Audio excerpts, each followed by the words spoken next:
Welcome to Elf Center. So today, sort of a steampunk thing, but a real-world steampunk topic. About 8 months ago, I read an article online called The 50 Most Steampunk Cities in the United States. And I thought, this is keen. It should be done for Canada. So I examined their process and how they did things, spoke a little bit with a couple of other people, and armed with a darn good idea, this topic, Google, my travels, I decided over the last 8 months, closing on a year, to perform the same survey for Canada. Now, there are some very distinct differences between both the cities and the fan population of those cities in the United States as compared to Canada. I could talk about this for hours. Why certain things work south of the border and do not north of the border, and vice versa.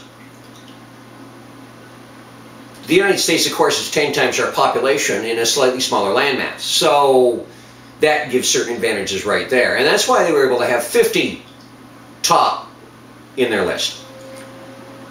I selected 16 cities with a population of more than 100,000 who were not a subsidiary or bedroom community of another city.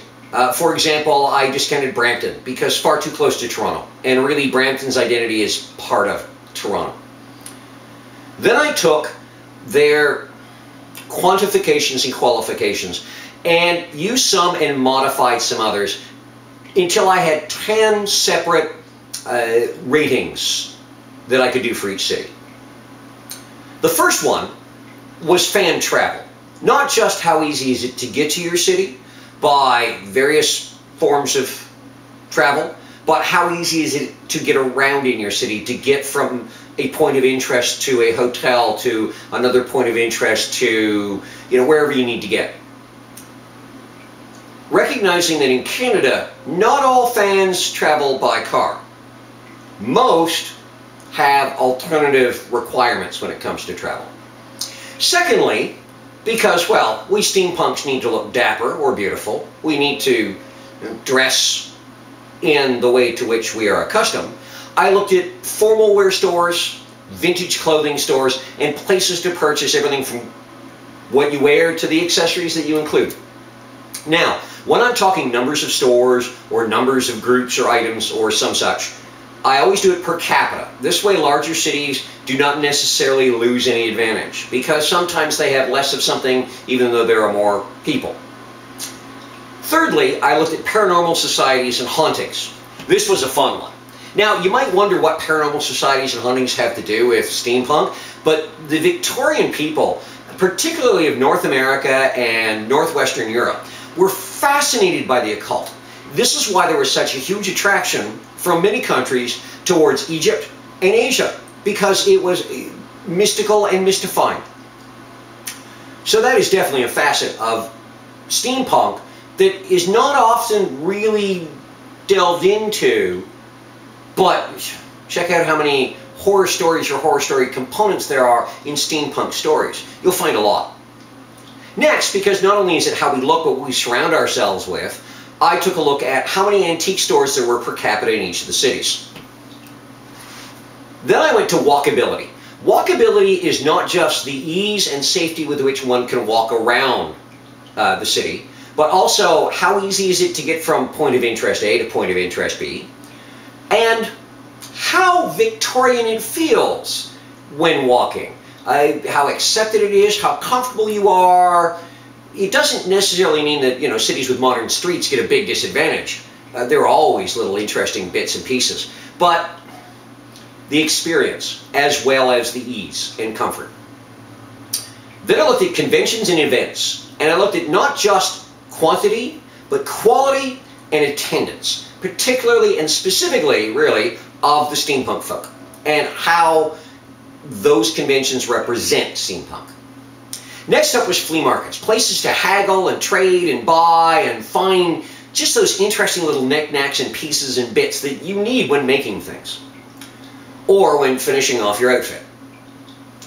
After that, the eighth category is hardware stores, because the makers are a large vibrant, energetic, vital, and important part of the steampunk community and culture.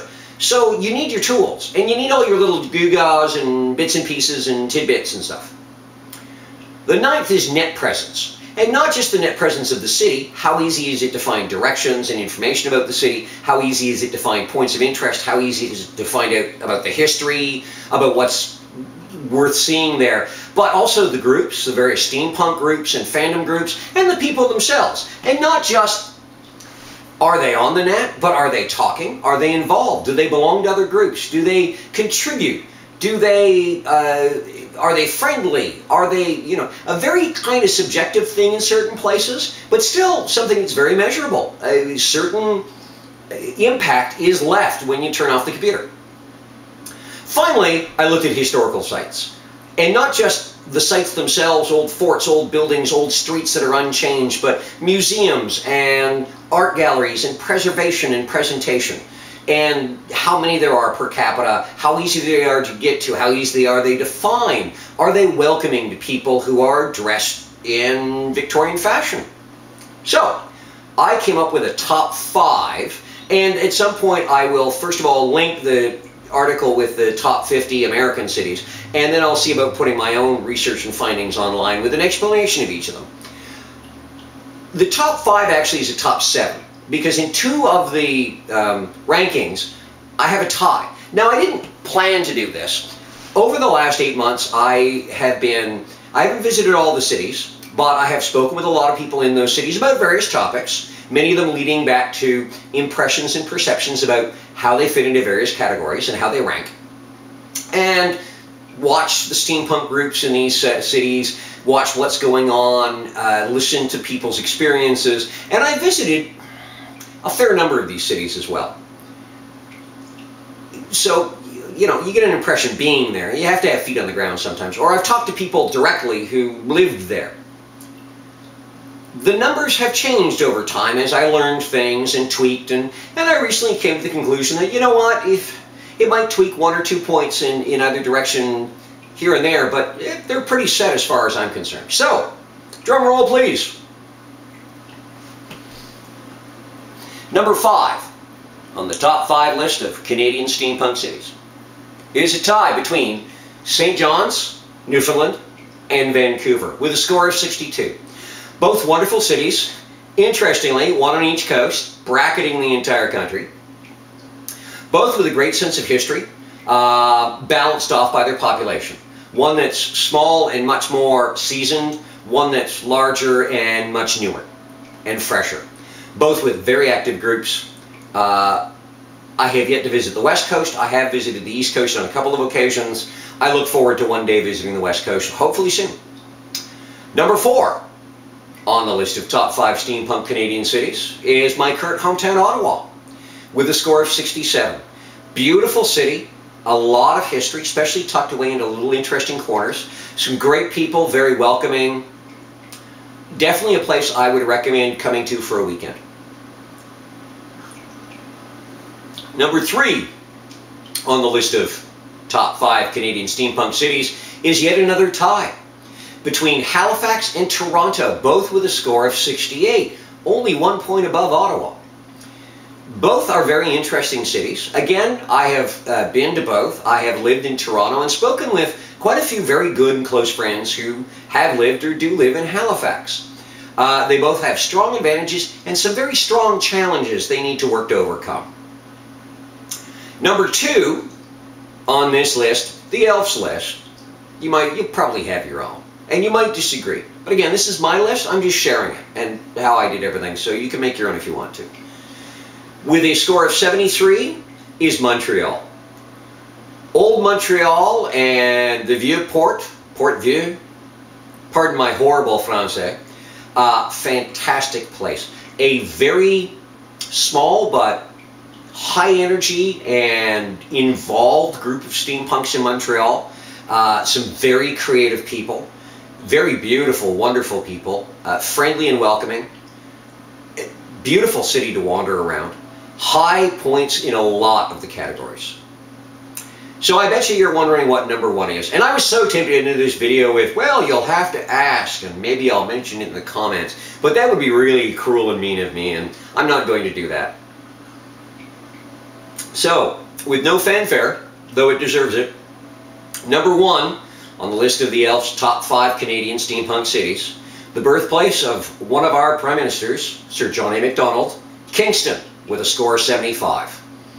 Some extremely large challenges that Kingston has, but in very small areas.